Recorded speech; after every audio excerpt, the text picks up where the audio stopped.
Eccoci, riprendiamo la linea da Mullins di Zoppola, impresa diretta. Forse siamo riusciti a ristabilire anche il collegamento live con Udine. Siamo in attesa proprio, in questo momento ci hanno appena telefonato che hanno ristabilito il ponte, in attesa di vedere in bassa frequenza l'apparizione dell'avvocato Anna Agrizzi per vedere un po' com'è il flash mod. Beh, scusate, eccola qua, è già pronta. Un attimo di pazienza, ci siamo, eccoci. Avvocato, mi sente? Sì, ti sento Omar. Eccoci, benissimo, ti sento anch'io. Aspetta un secondo che sistemiamo le cose proprio in presa diretta. Allora, avvocato, innanzitutto buongiorno, come sta andando a Udine?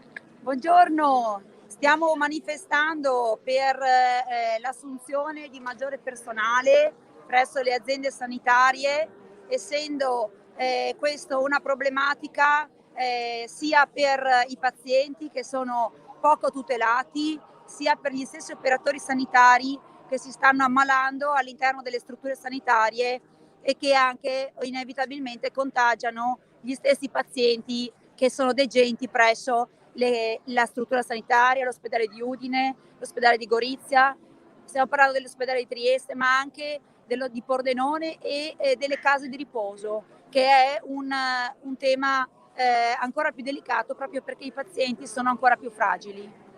Certo, senta, abbiamo visto che le persone hanno risposto comunque, seppur la giornata invoglia a far altro. Sicuramente sì, siamo diversi, saremo circa una quarantina di persone, ovviamente nel rispetto delle distanze di sicurezza, nel rispetto di quelle che sono le misure per la protezione dal Covid. Cosa dobbiamo aggiungere ancora, avvocato? Che la gente, magari uno da casa potrebbe dire, ah, solo 40 persone. 40 persone è una goccia del mare. Ricordiamo che quando si lancia un sasso, piano piano l'onda arriva dove la si vuol far arrivare, no? Esatto, anche perché anche se l'azienda sanitaria Friuli Centrale ha aderito a questa manifestazione e di questo ci fa piacere, dall'altro aspettiamo adesso una risposta seria volta a rendere stabili i lavoratori e non precari, in particolare gli infermieri, i medici, gli OS che hanno diritto e noi soprattutto ne abbiamo bisogno di una stabilità lavorativa anche perché tra l'altro dobbiamo ricordare che molti lavoratori che sono venuti anche dal sud Italia dopo il lockdown se ne sono andati via perché non avevano sono rimasti precari. Quindi noi chiediamo che ci sia una reale presa in carico di Certo. questi lavoratori al fine di stabilizzarli. Senta, a volte io dico è un disco rotto, no? Perché se tiriamo fuori tutte le interviste che abbiamo fatto io e lei, più o meno il discorso è sempre quello. Però la cosa importante è far capire a chi di dovere che voi ci siete e prima o dopo, diciamo così, si riuscirà anche ad abbattere un certo muro di gomma che si sta perennemente radicando anche da queste parti.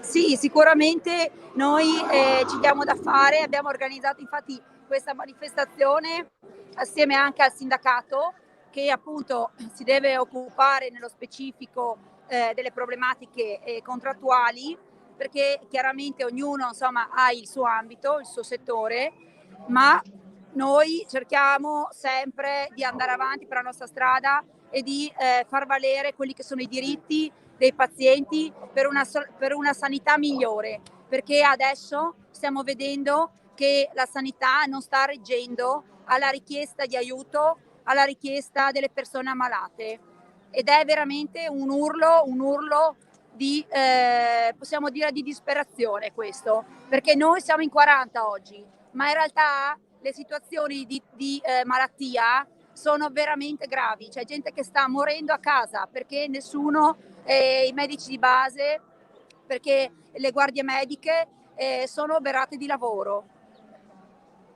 E questa è la cosa importante da sottolineare. Senta, oltre alla sua associazione, ci sono state altre sigle sindacali oppure altre associazioni che si sono avvicinate a questo flash mob direttamente o indirettamente? Ma, noi abbiamo organizzato questa manifestazione assieme al sindacato UIL con Stefano Bressan e su questo ci siamo trovati pienamente d'accordo sia in relazione alla necessità di assumere maggiore personale, di stabilizzarlo, togliere questi contratti da precariato che poi manda via poi le persone dal Friuli Venezia Giulia e maggiore sicurezza nell'ambiente di lavoro, perché gli stessi operatori si stanno ammalando, non possono più lavorare e contemporaneamente creano dei contagi indiretti all'interno Certo. della struttura. Bene. Avvocato, io la ringrazio e la lascio nuovamente alle sue persone presenti in piazza per il flash mob. Avremo occasione di risentirci magari in settimana per fare il punto della situazione. Va bene Omar, ti ringrazio tanto per questa intervista e ci aggiorniamo nei prossimi risvolti. Bene, grazie all'avvocato Anna Grizzi, presidente dell'Associazione Diritti e Tutela del Malato. Noi chiudiamo qui la nostra finestra, la seconda finestra da Zoppola. Ecco, se però vado nel buio non mi vedete ancora la chiesa in parte e salutiamo Sonia Fulgido Coradazzi dalla Svizzera che ci sta seguendo e più tardi, fra una ventina di minuti circa, riprenderemo qui la linea per la terza finestra di questa linea diretta speciale da Moody's di Zoppola per alcune interviste, ma in questo caso vi dico subito saremo in diretta streaming attraverso la diretta Facebook per poter darvi anche per una questione di mantenimento delle distanze e via dicendo. Per il momento è tutto, ancora buona domenica.